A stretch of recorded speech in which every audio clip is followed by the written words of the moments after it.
Rádio Caractere, o seu podcast literário.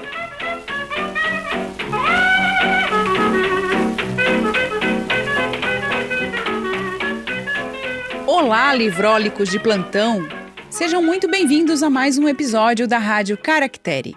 Eu sou Suzane Madruga. E eu sou Glênio Madruga, hoje trabalhado na safadeza. Episódio de hoje: as relações perigosas. Pera aí um pouquinho. Choderlos de Laclos. É isso? Mais ou menos isso. Então tá bom.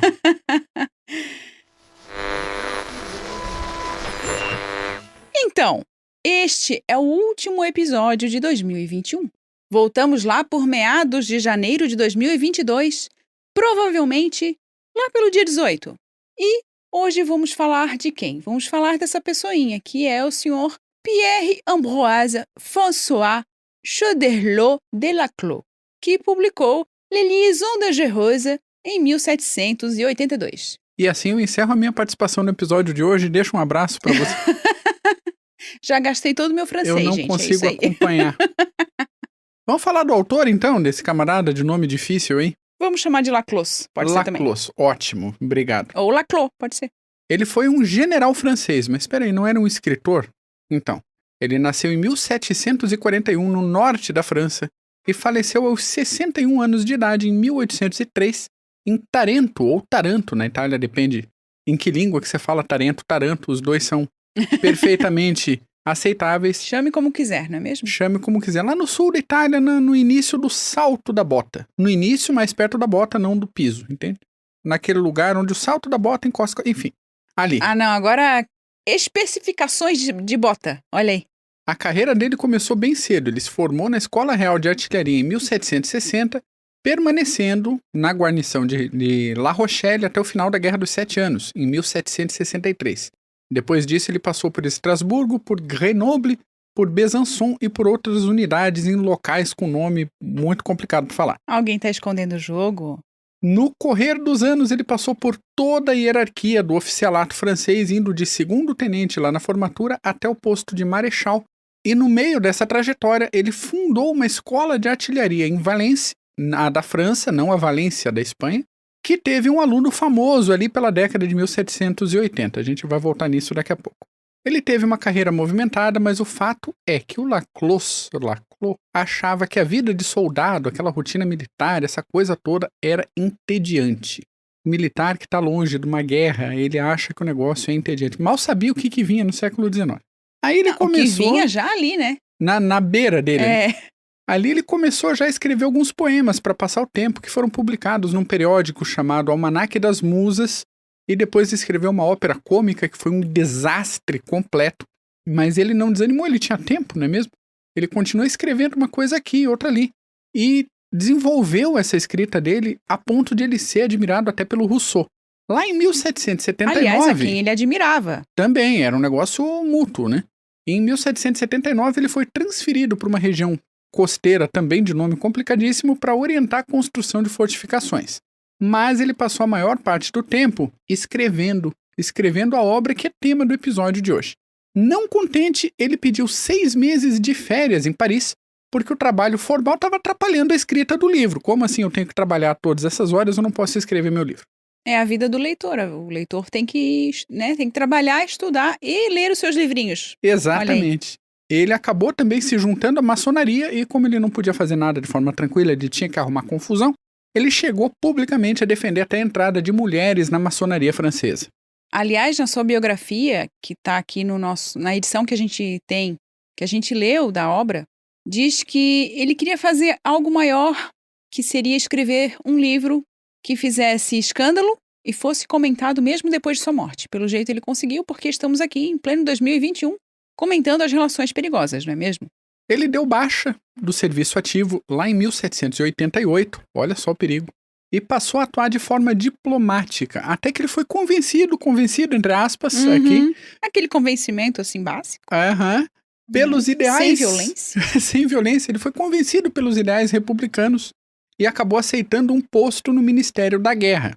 Daí pra frente ele teve destaque em campo, foi preso, alegaram que ele estava mais favorável aos realistas do que aos revolucionários, e ele E estavam certos na acusação, enfim.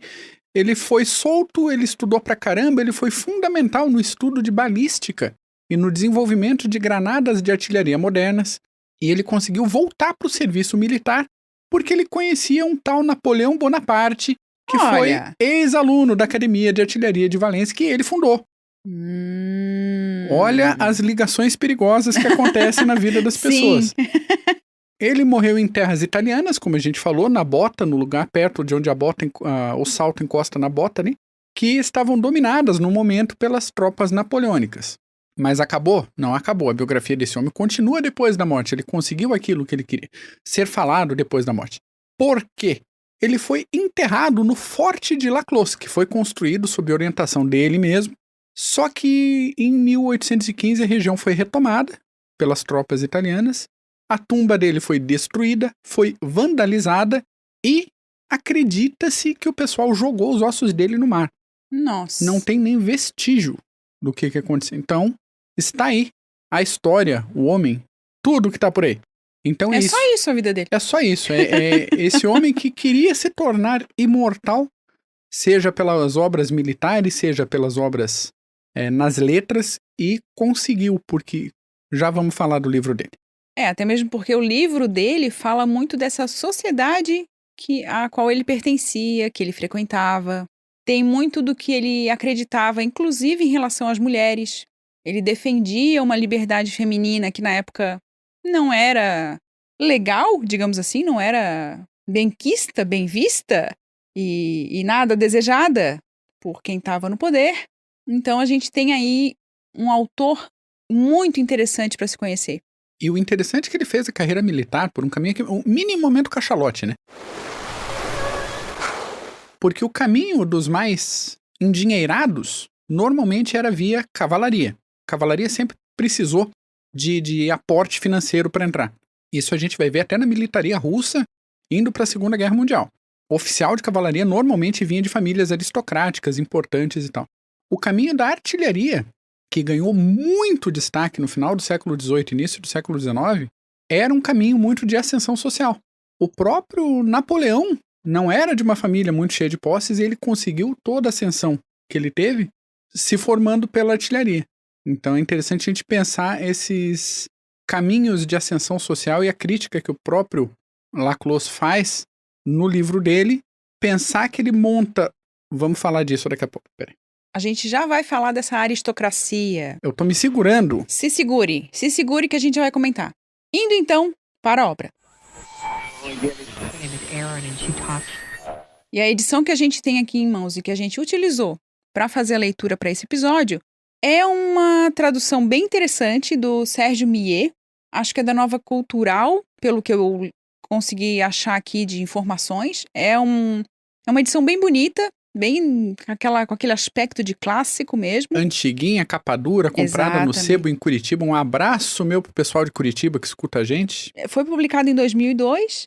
Gente, é uma coisa esse livro. Eu tive contato com essa obra na faculdade, durante o curso de letras com a professora Mari Elizabeth Ceruti Risati. E, gente, já foi uma coisa na época. Quando eu li esse livro, eu já fiquei assim, enlouquecida porque eu adorei. Relendo, então, a gente pira. Pois é, uma pergunta já para fazer. É um livro que cresce na releitura ou é um livro que perde a graça na releitura? Difícil essa pergunta. É difícil porque esse livro ele tem muita coisa. Muita coisa. Eu acho que ainda tem muito para crescer ainda. Em outras releituras. Porque é um livro muito bom. A inspiração, né? Segundo alguns textos que a gente encontrou e que vão estar todos lá no site da Caractere Books. A gente vai colocar todos os artigos que a gente encontrou e que a gente utilizou para compor esse episódio lá no site. E segundo alguns artigos, esse romance, ele foi inspirado... Aliás, no próprio texto a gente encontra essa referência no La Nouvelle Héloïse. Olha como é que eu estou hoje. A Nova Heloísa, de Jean-Jacques Rousseau, que foi publicado lá em 1761. E por que seria uma inspiração? Porque este romance, o da Heloísa, foi inovador para o seu tempo, porque ele foi escrito em forma de cartas. Então veio daí o gênero de romance epistolar.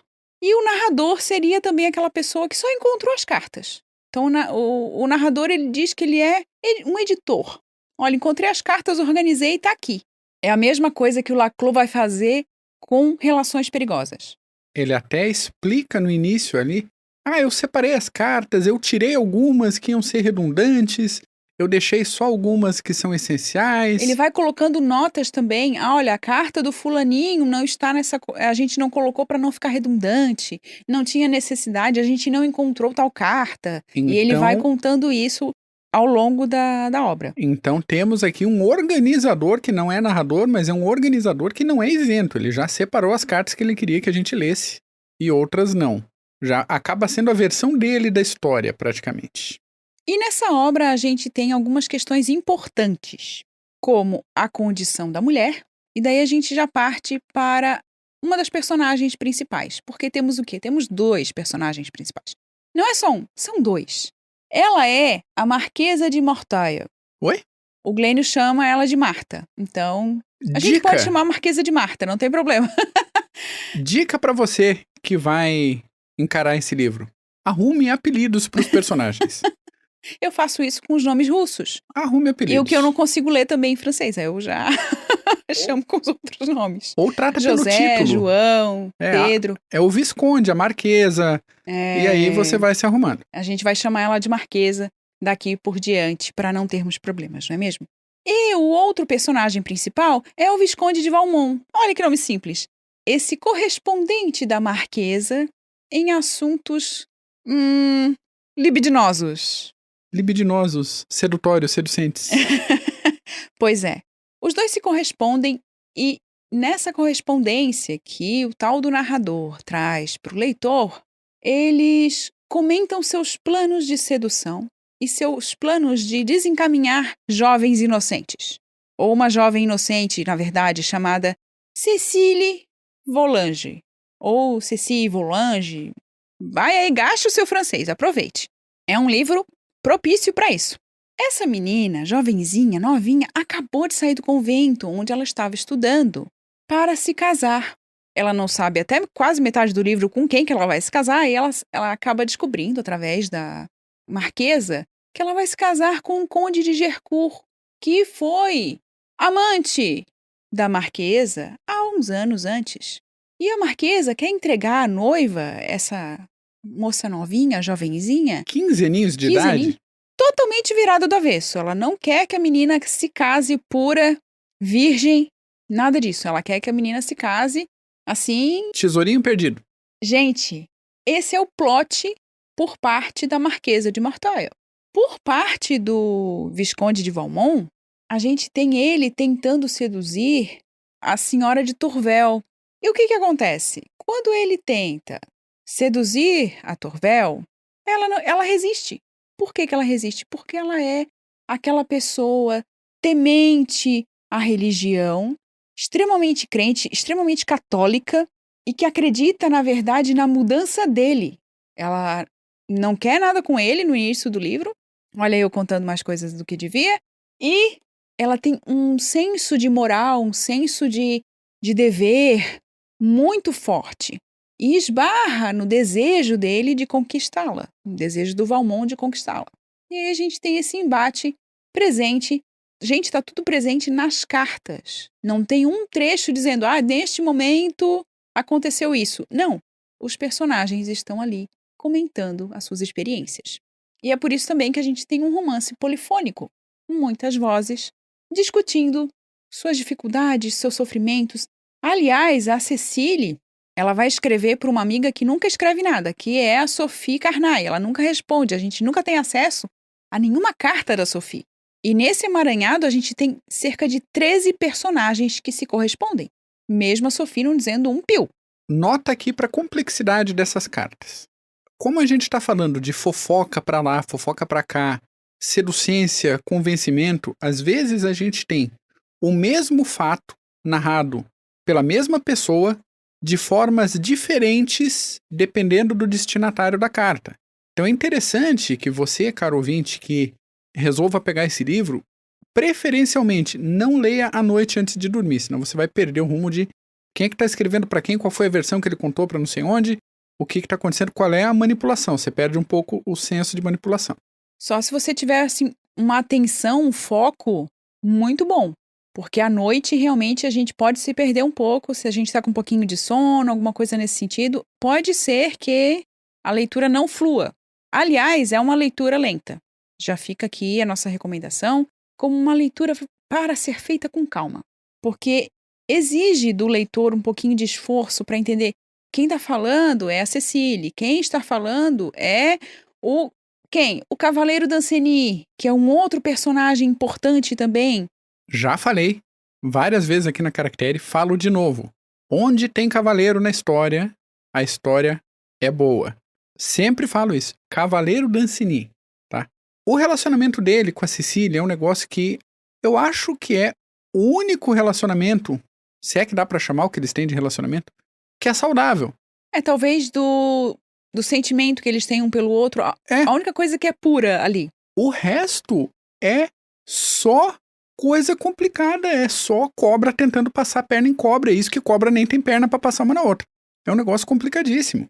A gente tem aqui o Laclos mostrando uma sociedade aristocrata do século XVIII, totalmente impregnada, digamos assim, de mau comportamento e de um apego à aparência. Sempre que há muita preocupação com a aparência, a gente pode esperar que tem coisa ruim, para dizer o mínimo, por trás disso tudo. E é isso que a gente encontra aqui em As Relações Perigosas.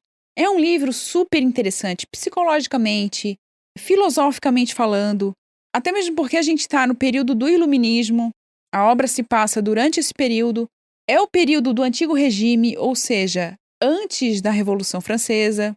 Tem toda uma questão ali de aparência ser importante, e daí a gente vem para a questão da mulher também, que o papel da mulher é importante, que uma vez ela perdendo o respeito na sociedade, ela não alcança mais, ela não volta a ser respeitada. Isso é uma das palavras, inclusive, da própria Marquesa.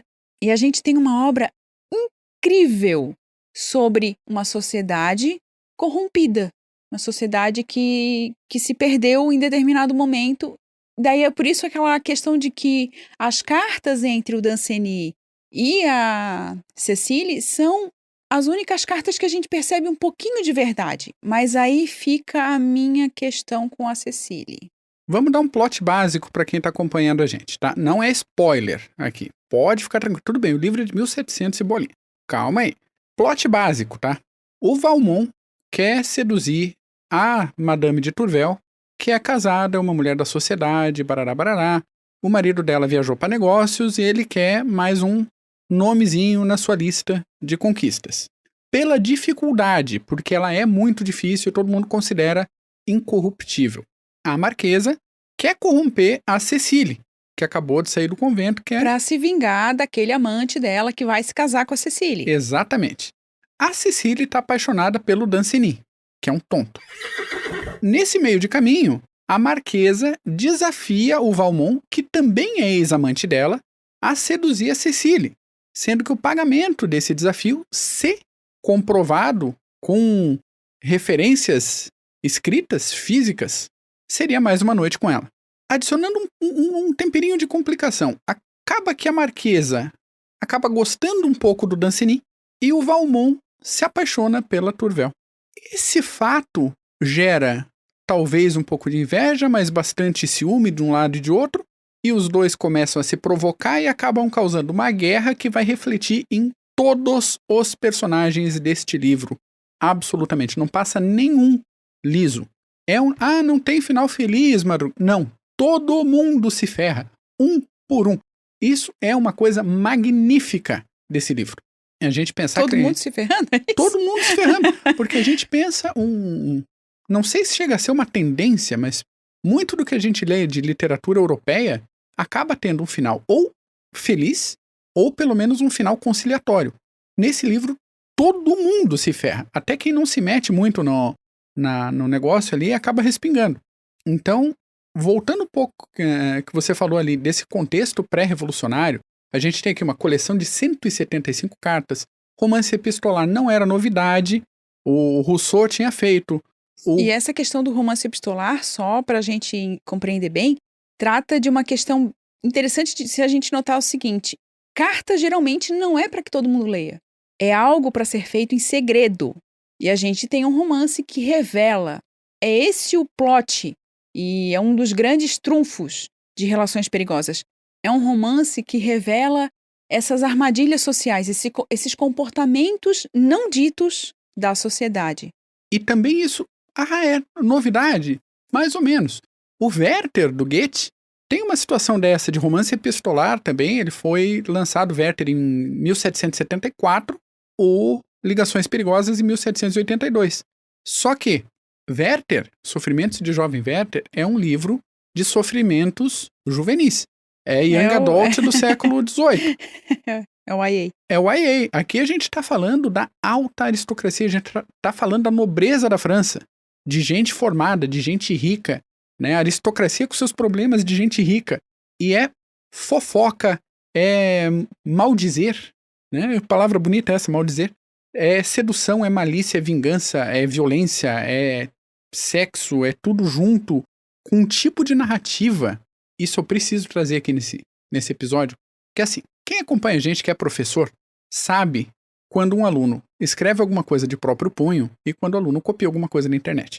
Porque o jeito de escrever muda completamente. Surgem palavras novas, jeitos novos de concatenar as frases, de fazer as coisas. O Laclos faz isso de uma carta para outra. O estilo de escrita é totalmente diferente. As cartas da Cecile é uma menina de 15 anos escrevendo. As cartas do Valmont são as cartas de um sem-vergonha, assim como da Marquesa, tem um vocabulário diferente. E mais um ponto para esse livro. 1782 a publicação. Foi publicado em 4 volumes, depois foi juntado lá. A gente pensar numa França pós-Revolução Francesa e autores desse período pós-Revolução escrevendo sobre, olha, como era ruim, como era complicada essa aristocracia pré-revolucionária, o antigo regime, não sei o quê, é compreensível. O Laclos conseguiu fazer um livro com tanta gente podre, com toda essa galera que conduzia a França, que usava a sedução como arma para ganhar influência social, antes da Revolução. E o nicho de leitura dele era essa aristocracia. E esse pessoal gostou tanto do livro, falaram mal. O livro foi... Sim, chamaram de libertino, erótico. Aliás, sobre os termos, rapidamente, há discussões até hoje se ele é libertino, se ele é erótico e se ele é pornográfico. As pessoas ainda estão nessa, assim, o que ele é. Livro publicado em 1782. Ou seja, o Laclos conseguiu ficar na história. E tem mais. Tem a questão dos argumentos. E já só deixando a brecha para os argumentos, que o livro foi considerado esse absurdo, uma ofensa, uma calúnia, foi um sucesso de vendas imediato. Imagine, mais de 1.000 livros vendidos no primeiro mês, em 1780 e pouco. E o negócio foi tão incrível que até a Maria Antonieta gostou do livro. Entende o tamanho da confusão? É um livro, assim, muito bom. Muito bom. E vocês devem ter percebido pela empolgação do Glênio, não é mesmo? Esse livro é tão bom por outro aspecto também. A gente estava falando ali do argumento.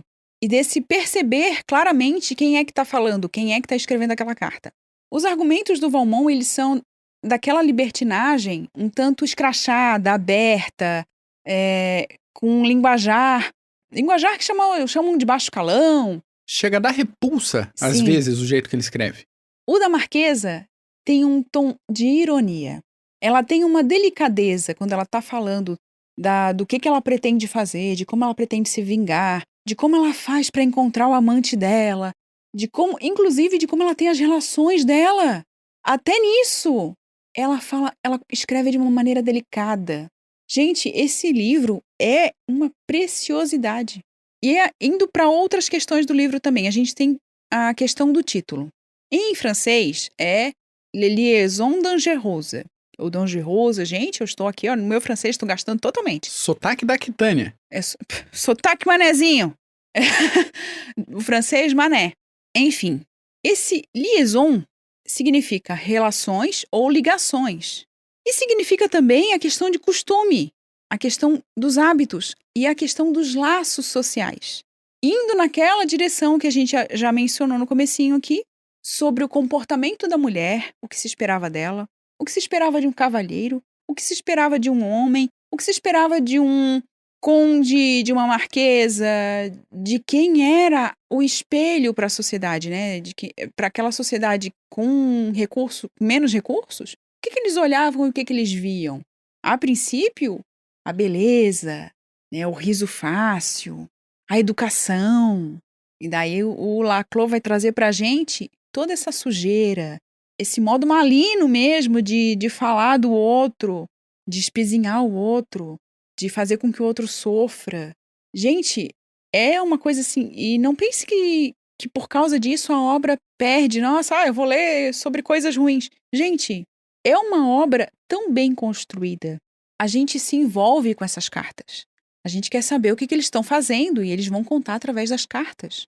E a gente tem toda uma discussão também, filosóficas e psicológicas, como já comentamos, através desses argumentos. A Marquesa, por exemplo, ela mostra que ela é assim porque ela quer se vingar, porque ela foi humilhada. E é uma mulher numa condição em que ela foi humilhada e que ela não podia fazer nada porque ela ia perder o respeito da sociedade. É um jogo de máscaras. É um jogo de máscaras. De máscaras e de sobrevivência, pelo menos pela visão da Marquesa. Para determinados personagens. Uhum. A gente tem a Cecília, que é aquela inocência. Aí vem o meu ponto para a inocência com um asterisco.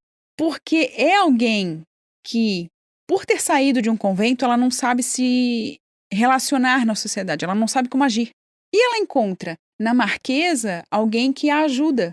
Olha, haja assim, faz assado, converse dessa maneira, porte-se assim, né? Sabe aquele negócio, perninha fechada, não sei. É aquela coisa. Então, a Cecília, ela tem esse comportamento. Nas cartas também. Só que mesmo nas cartas ela mostra determinadas tendências. Por exemplo, quando ela fala do Danceny para a Sophie, que é a amiga dela, ela fala assim, olha, a Marquesa, ela me entende, ela concorda comigo. Claro que ela está sendo manipulada pela Marquesa, como a própria Marquesa diz. Por outro lado, ela sabe que ela está fazendo errado. E ela quer um meio, ela tenta, nas cartas dela para a Sophie, uma maneira de dizer que, olha, não é tão ruim assim, já que a Marquesa diz que eu posso, mas ela sabe que ela está fazendo errado. Ela sabe que ela não tem que se envolver com outra pessoa e que ela está prometida para alguém. Até na mocinha de 15 anos que acabou de sair do convento tem um lado podre que o Laclau traz pra gente nessa obra. Gente, é o livro mais magnífico sobre mau comportamento que você vai ler em toda a sua vida. Por aí, por aí. E é uma obra de arte. Tanto é uma obra de arte que ele foi adaptado, readaptado, readaptado e vai ser adaptado. E está sendo adaptado para série no ano que vem. Já foram 11 adaptações para o cinema, diversas adaptações para teatro, para ópera, para balé, diversas outras para outros livros com história inspirada nesse original do Laclau, vários para rádio, em audiodrama, alguns para televisão, inclusive uma série da Globo em 10 capítulos de 2016. É com Danton, Selton, é um dos irmãos Mello. Isso. O que faz o Dom Pedro II na novela.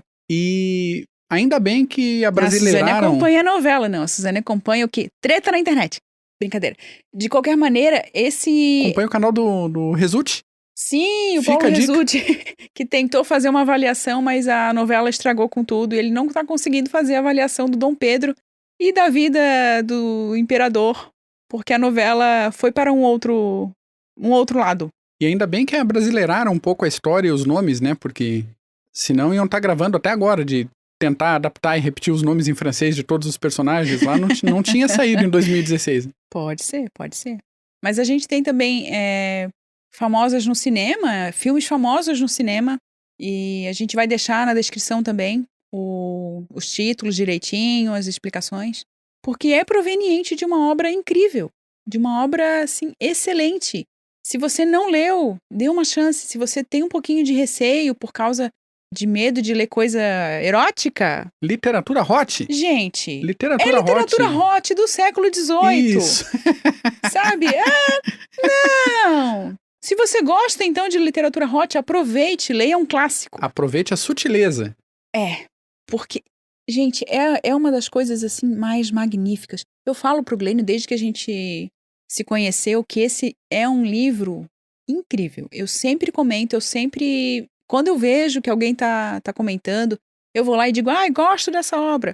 Pode ser que tenha alguém aqui escutando e que não goste. A gente respeita muito a opinião alheia, mas é uma obra que na minha leitura, chama muito a atenção pela complexidade. É uma obra complexa, com personagens complexos, com personagens que vão se perdendo nas escolhas que eles vão fazendo ao longo da obra, ao longo da vida deles, ali naquelas cartas.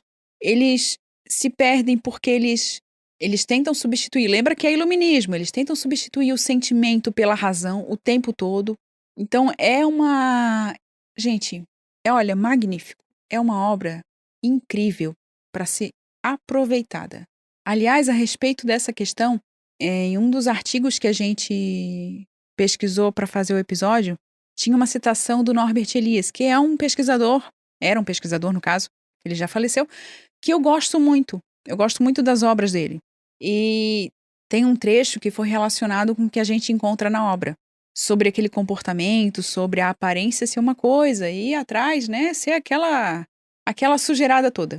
Que é o seguinte: um perfeito cortesão é senhor dos seus gestos, dos seus olhos, do seu rosto. É profundo, impenetrável, dissimula os maus ofícios. Sorri aos inimigos, oculta a sua má disposição, mascara suas paixões, contraria o coração, fala e age contra os seus sentimentos. O título da obra, segundo o artigo, é Sociedade da Corte. Então a gente tem aí um resumo do que a gente encontra em Relações Perigosas. Resumo bem resumidinho, mas bem fechadinho do que a gente encontra aqui. É uma obra excelente, vale muito a pena. Eu sei que tem gente que talvez tenha um pouquinho de receio por causa da linguagem. Não precisa. Não precisa. A Senhora de Turvel eu acho que é uma das personagens mais coerentes, porque ela briga com o próprio sentimento. Ainda assim, a gente tem todo não são todos os personagens que dão errado, né? Que dão ponto errado. Ela é uma personagem que tenta fazer o certo, que tenta fazer aquilo que ela acredita que é certo. E os demais personagens, principalmente o Valmont e a Marquesa, eles são personagens que eles vão ter uma resposta dos seus atos um tanto trágica. Olha aí, tem até tragédia nessa obra. Gente, Completa. é muito bom. Então, encerrando a minha participação no episódio de hoje, 2 coisas. Primeira, voz de quem tem preconceito literário até hoje. Veja se é possível um negócio desse, mas eu tenho. Assumidamente. Não se deixe levar pelo seu preconceito literário. Ai, mas literatura francesa é chato. Não é. Ai, mas é literatura do século XVIII, literatura do século XIX, eu já acho chato, arrastado. Não é. Ah, mas eu já vi a série da Globo. Deixa pra lá. Pega esse livro, relaxa o corpinho, se acomoda E aproveita um dos melhores livros da sua vida. É isso que eu tenho pra dizer. Pra dar um exemplo, a cena de um personagem X escrevendo uma suposta carta de amor e de boas intenções para um personagem Y, usando como escrivaninha as nádegas de uma personagem Z, é uma das melhores cenas de escrita da história da literatura. Aliás, é icônica no cinema, essa cena. Ela tá por aí. Se você colocar ligações perigosas ou relações perigosas no Google e colocar em imagens, você vai ver essa imagem por ali. Com essa imagem mental na sua cabeça agora, ouvinte. Só pra finalizar 2021, né? Porque a gente tá aí, tá na bagunça, tá na dificuldade, mas a gente tem que rir. Com essa imagem mental, eu deixo aqui meu desejo de boas festas pra você que tá ouvindo, pra toda a sua família, pros seus amigos, pra todo mundo. E se você gostou desse episódio e acha que alguém pode gostar também desse episódio de Natal pra alguém, compartilhe esse link com a pessoa. E até o ano que vem. É isso, pessoal. Muito obrigada, porque a gente compartilhou leituras por aqui, compartilhou leituras lá no Instagram. Aliás, a gente vai ficar um pouquinho afastado também do Instagram. A gente vai andar por lá, mas só aquela pisada. E a gente vai tentar ficar um pouquinho offline. Mas, de qualquer modo, a gente agradece muito a interação de vocês, o compartilhamento, os comentários. Vocês são incríveis. E a gente deseja realmente um excelente Natal. Esse podcast já tá saindo, esse episódio já tá saindo bem juntinho do Natal. A gente deseja realmente um Feliz Natal para vocês, com a família, com quem vocês amam. Se estiver sozinho, aproveita sozinho, reflete sozinho, chora sozinho, ri sozinho, escuta a gente sozinho, não tem problema. e a gente agradece imensamente a companhia de vocês. O recado é o mesmo de sempre. Pega um livro, relaxa o corpinho e até a próxima!